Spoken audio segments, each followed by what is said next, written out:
Good evening, mi gente. Welcome back to Bomba Live, the show you've been waiting for. Thank you so much for joining us. This is your host, Ray Collazo. Subscribe to Bomba Live on YouTube so you don't miss 1 second of these important, critical conversations called Bomba. Thank you so much for joining us. Again, this is Ray Collazo from Bomba Live. And as we're well into the summer calendar, we wanted to take a step back and reflect on the importance of not only our communities, the history of our communities, the importance of our community, our families, our history, and that history includes our historic institutions, which you're going to learn more about. A seminal one here in Philadelphia, my hometown of Philadelphia, as well as the seminal celebrations, cultural celebrations that we have with the Puerto Rican Hispanic community around the country and all communities that we are allied with. You know, it's interesting. Bomba Life started, for people that don't know the history, Bomba Live started as a response to the fact that in 2020 during COVID, we weren't able physically to have these community celebrations, the iconic Puerto Rican Day Parade in New York, the very important festival we're going to talk about in a second, the Fiesta Patronal in Puerto Rico, all the different cultural celebrations we have around the country and throughout the diaspora and throughout the world. And so Bomba Live was a virtual Puerto Rican celebration that we had in June of 2020, and it is now morphed into sort of a go-to place so that Puerto Ricans and other Latinos and, we just have a space here for diverse voices to have these important conversations. And so when this iconic event and sort of a must-do and really now kick off to the summer here in Philadelphia, every time it comes up, I like to have our very special guest on, the Executive Director of Concilio, the man behind this year's Philly Hispanic Fiesta. You're going to learn more about that coming up this Saturday, June 28th at Love Park. But also a colleague and a good buddy of mine that we've been doing activism before he was kind of too young to really do it. Together, our great friend, the Executive Director of Concilio, Adonis Banegas. Adonis, we're going to Bomba Live, brother. Thank you. I appreciate it, and I love the intro about me being too young in the beginning because that's true. You certainly were. You were always in the mix, and always we knew you were going places. When I used to run into, I remember, I don't know if it was one of my nephews or somebody in my family played baseball against you a lot, and I always saw you at the up by 5 Points. There was those batting cages with the golf place, so we used to run into each other there. And then when you were at Penn State as a student activist, so great to see the leader you become, brother. Great to have you on the show. Thank you. Appreciate it, man. So we're going to talk about the festival in a second, coming up, the Philadelphia Hispanic Fiesta coming up this Saturday at Love Park. But I wanted people, especially those, in Philly, but outside of Philadelphia, that's watching us all over the place, give the Hispanic Fiesta is run by your organization, Concilio, in Philadelphia. Can you share a little bit? Because Concilio, to me, one of the things I wanted to make sure people understood is that it's not just a festival. It's not just a community organization. It's really your organization you run, Adonis, that now you're in charge of, really speaks to the history of the Latino community in Philadelphia. Absolutely, and thank you for that segue. Concilio has been a part of the Philadelphia fabric since 1962.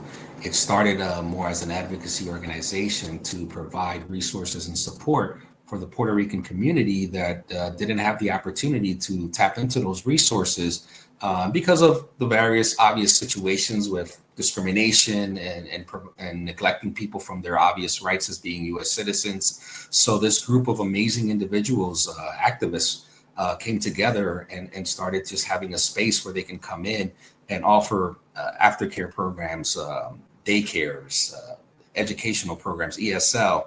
And all these things stemmed from just a group of people that really wanted to do more for their community. And because of that, it got recognized by the city of Philadelphia, and that started giving them opportunities to get state and federal funding to be able to expand in that community.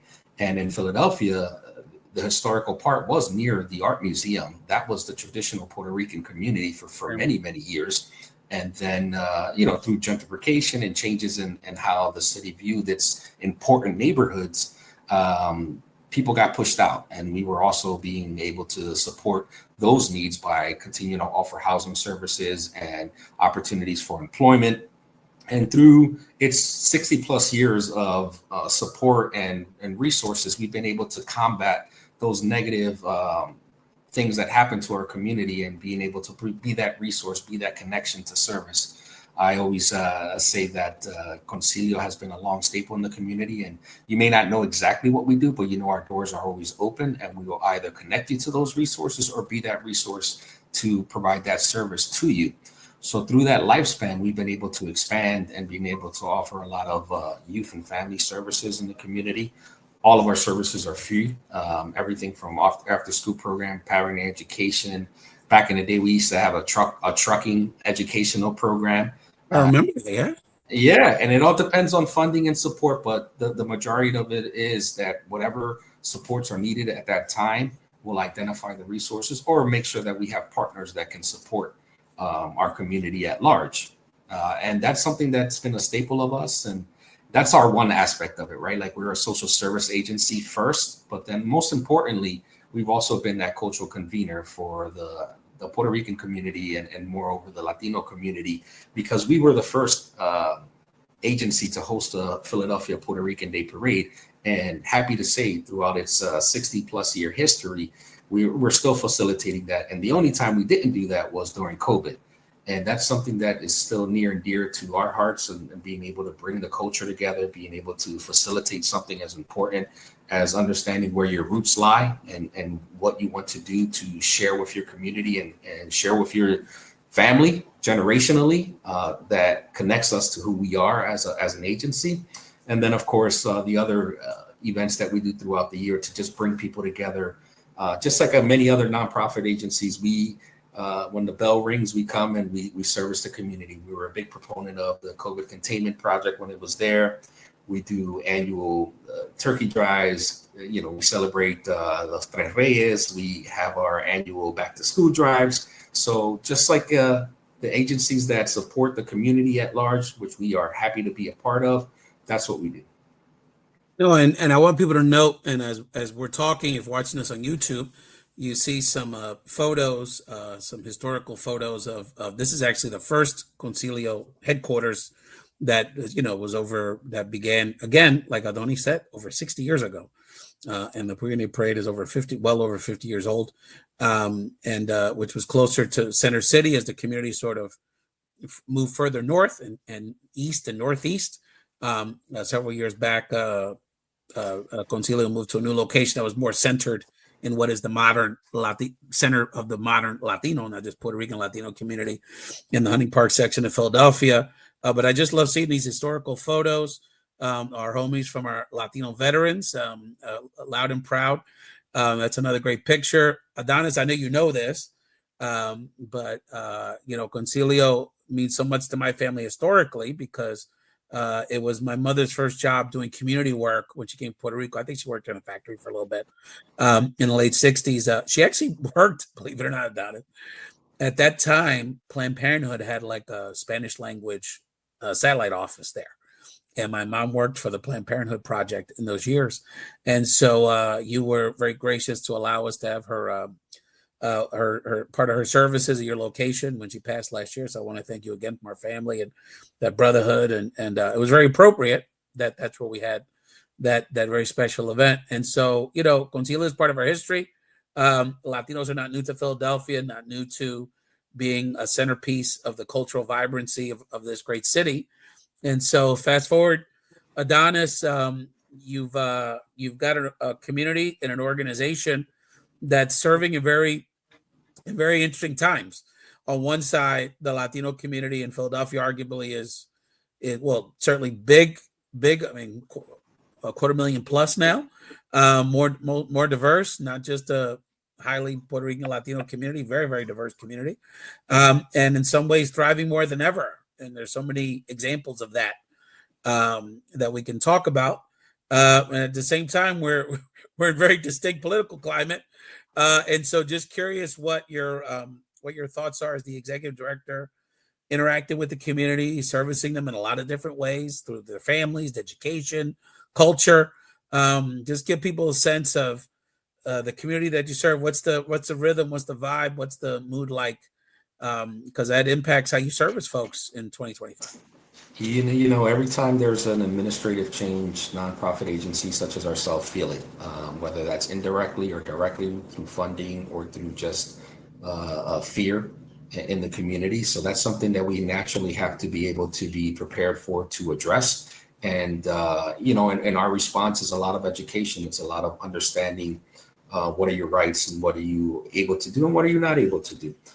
For us in particular, it's impacted our youth serving programs in the terms of when new administration comes, priorities change. So those funds that are allotted for free summer camps, free after school programs that are essential to communities such as ours, where we may have one or two working class families that are not able to be there for their kids immediately after school.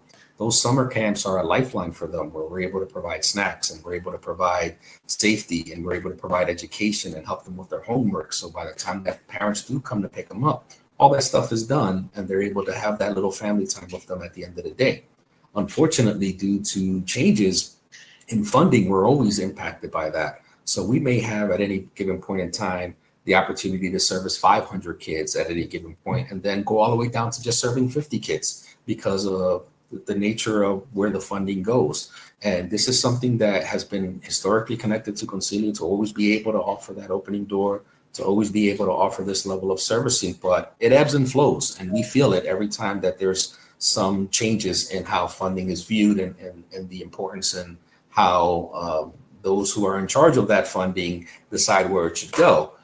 Now more than ever, we are feeling it in terms of the supports and services that are out there, and also the fear behind it, right? So even in our climate now, where we have students that they don't get asked about their citizenship or their background, right? They're students, they go to school. But the parents are fearful of putting them in anything extra where they may be able to get targeted for that. And that's something that impacts us, because at the same time, we have to show results as a nonprofit agency, right? So if you give us 50 slots, we have to make sure that we fill 60 slots just to make sure that we're maintaining status quo. And because of that fear of being identified, those impact us. And we always are trying to educate our families, trying to make sure that they're understanding about what's real and what's not real, what's the noise and what's actual factual right there. Well, Adonis, to that point, this climate impacts people well beyond the undocumented population, because even if those children, the vast majority of these children in our communities, in the Latino community, 80%, 90% plus are citizens, right. But they live in mixed status families, whether it's one parent, one grandparent, one relative that lives in the home that might be the one that ends up picking them up from after school. There's always that deal that comes from somewhere, right? There's always that deal that comes from somewhere. And look, even if status is not an issue for you, and this is why what's happening in LA and what happened at the very beginning of the administration, it's been a little quiet in Philly lately with ICE, but we expect it to pop back up any day now. It chills people's.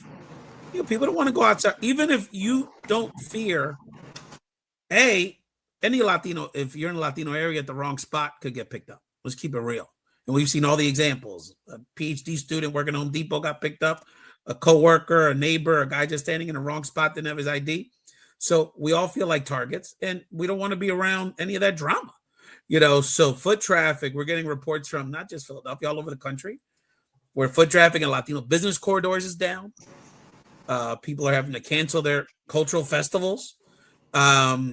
People don't have as many customers in their businesses, don't have as many people that they can hire to work in certain businesses because employees are scared to go to work.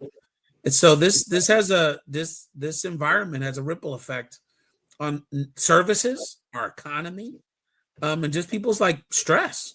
So, you deal with a lot of family services. How is this impacting the sort of the health, if you will, of your clients? Yeah, I mean, again, it all goes back to them having a clear understanding of what's true, what's right, and what's not.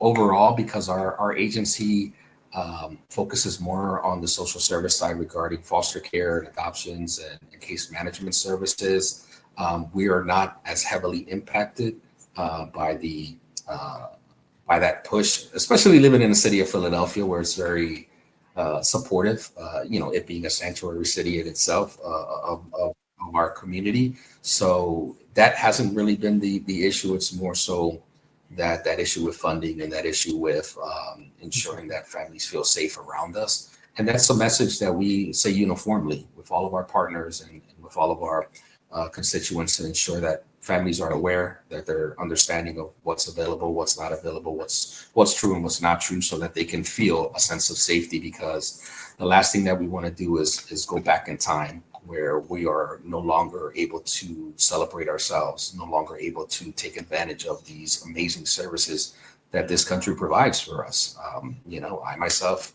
am a first generation individual from Honduras, and Catracho in the house. Catracho.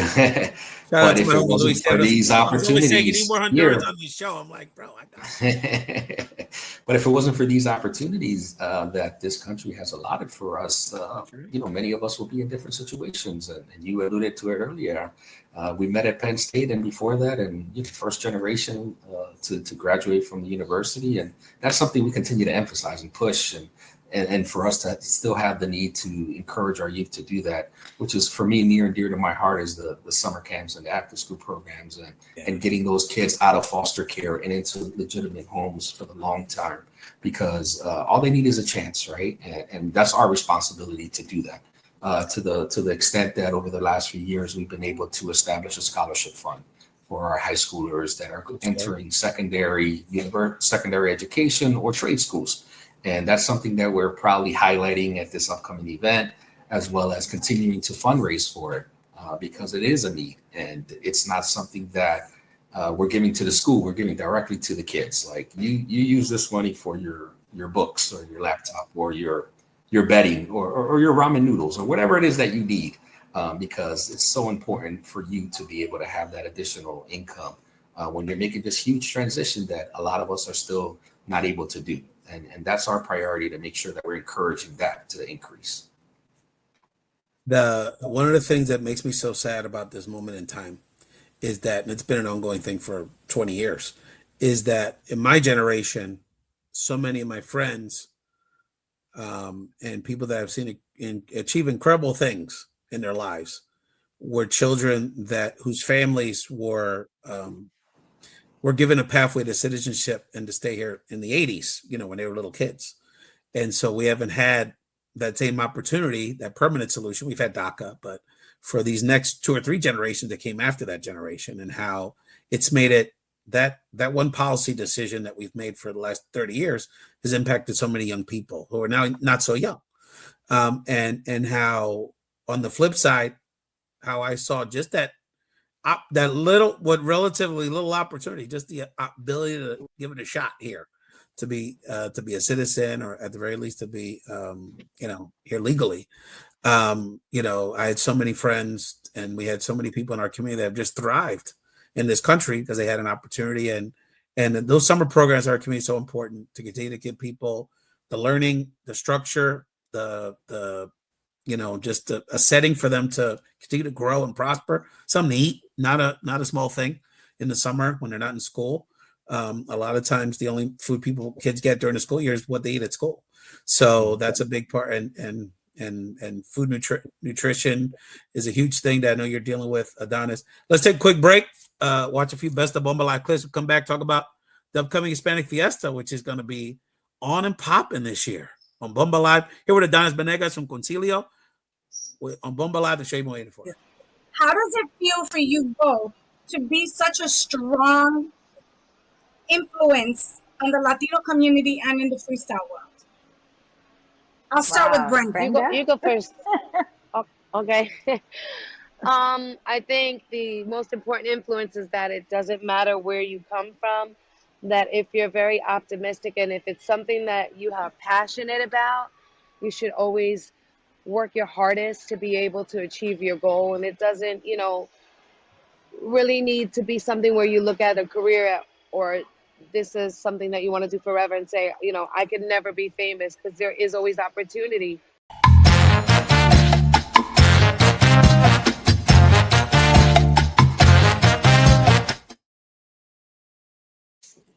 Welcome back to Bomba Live, the show you've been waiting for. I'm here with Adonis Banegas, from the CEO of Concilio here in Philadelphia. Adonis, great to have you on the show, brother. As people saw from that image, you got a great event coming up. Tell us about the Philly Hispanic Fiesta coming up this Saturday in Philadelphia at Love Park. Yeah, thank you. So we're super excited to be able to host this amazing event known as the Concilio's annual Hispanic Fiesta. It's something that we've been doing since 1981. Historically, we've had it at the Penn's Landing area down in Delaware Ave in Philadelphia, which was a beautiful waterfront area. And over the past few years, in partnership with Wawa Welcome America, we've been able to join their amazing events of a month-long celebration highlighting various cultures, and of course culminating with their event of 4th of July celebration in Philadelphia. So under that support and under that partnership, we've been able to identify new locations just to bring the generational support of Latinos in the community to different areas. And this year we're proud to announce that we'll be at Love Park, which is an amazing venue right across the street from City Hall. It's a historical spot that many people have come and taken pictures of. That love sign that you see anytime somebody comes to Philly, they have to either go to the Rocky Steps or they have to go to the love sign. And we will be there.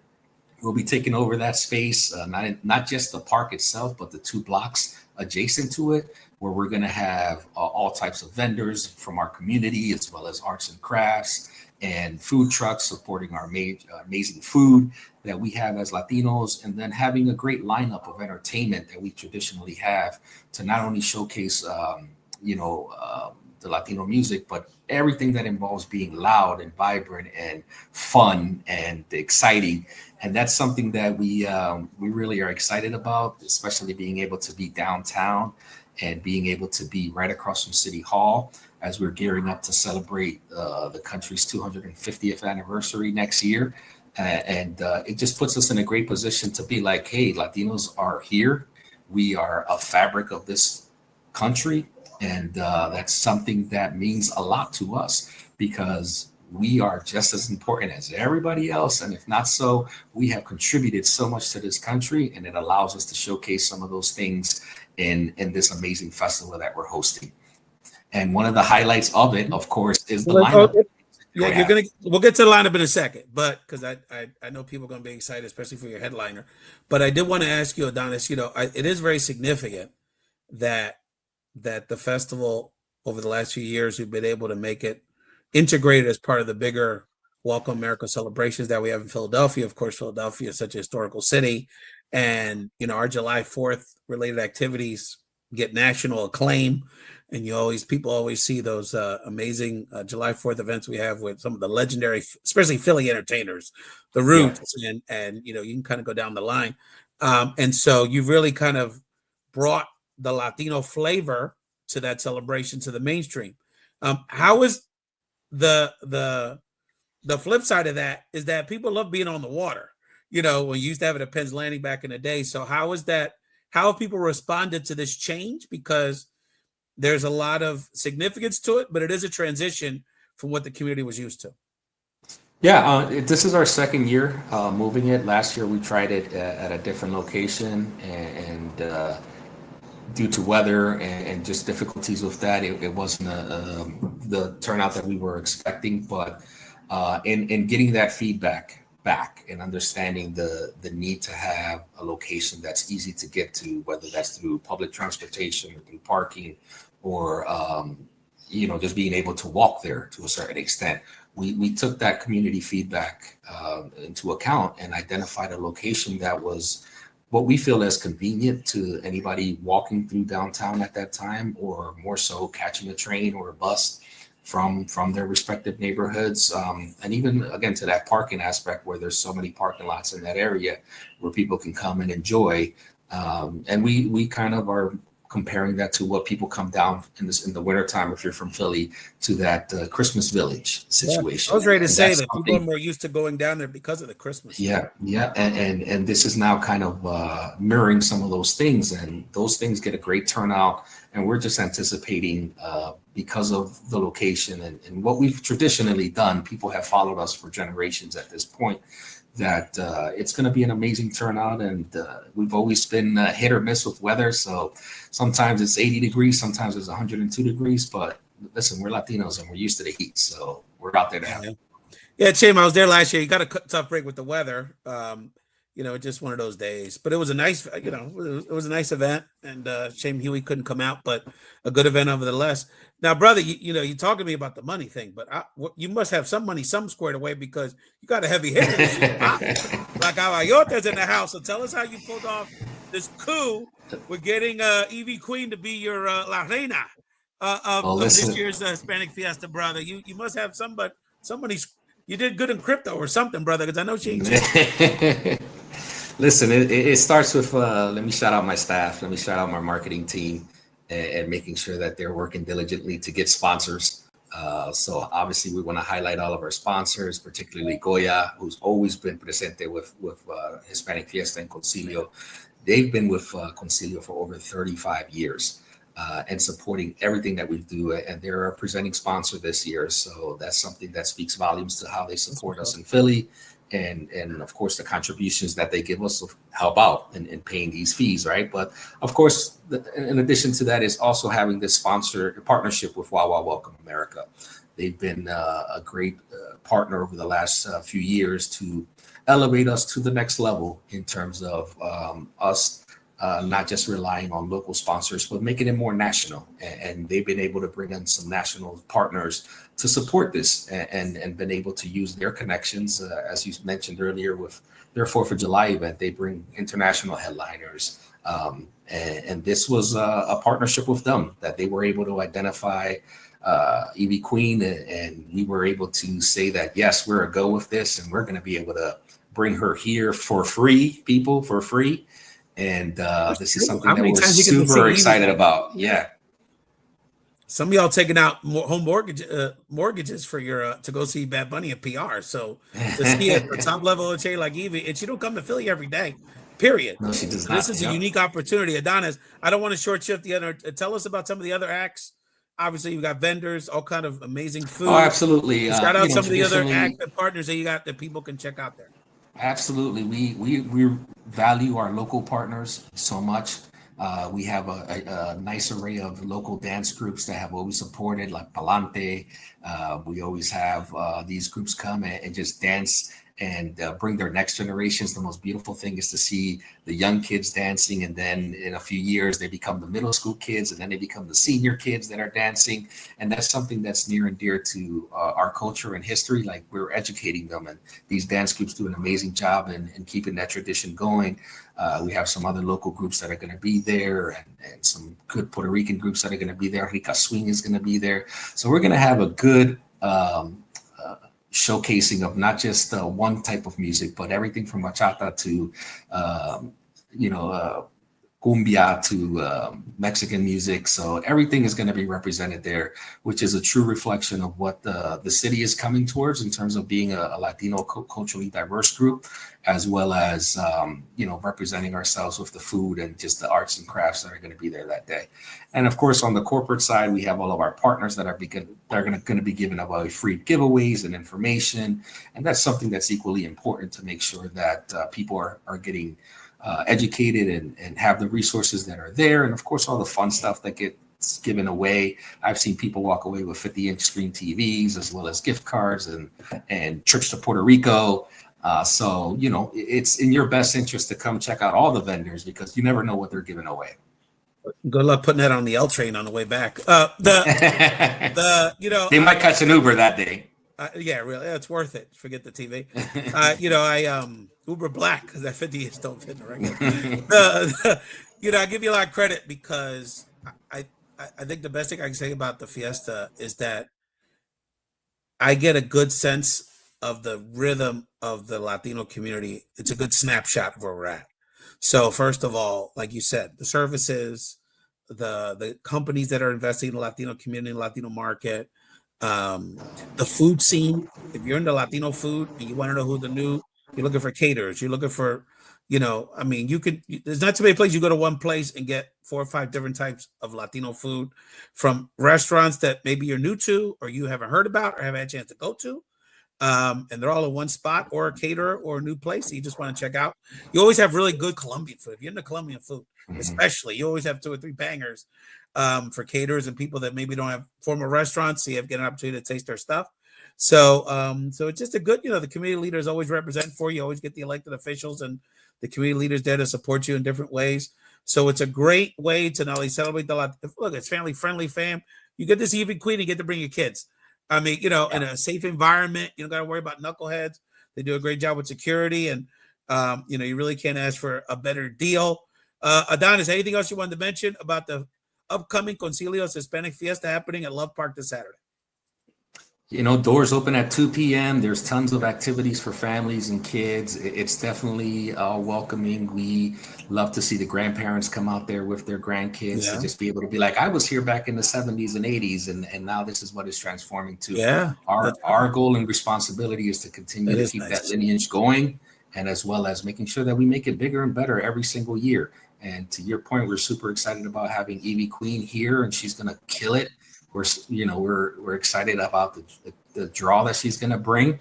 And at the end of that show, we're going to say, wait till next year. Well, I know you got something up your sleeve. Well, 250, a lot coming up. I know a lot of people, especially from a Latino perspective, Philly's going to be in the spotlight with the World Cup because we're going to have some matches. People are getting a little tease of that with the club World Cup happening now, and they're getting their strongest crowds with the Latino teams are coming in from South America, and there's a lot of excitement around that.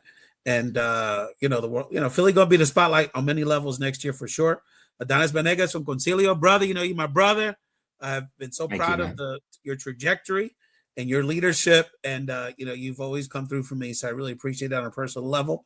So one of my New Year's resolutions to be a better friend, even more supportive of you than I am. So this is one step. I'll see you on Saturday. How about that? I will see. You'll see me on Saturday, and then the Hispanic Fiesta kicks off the summer. The Working Day Parade in the fall. In September, will sort of wrap up the kick off the fall season. So Concilio and the amount of work you do a lot of great work with young people, but the work you're doing for these children in the foster care system. My son, as you know, my oldest, we through another friend organization, APM, that's part of your larger foster care network.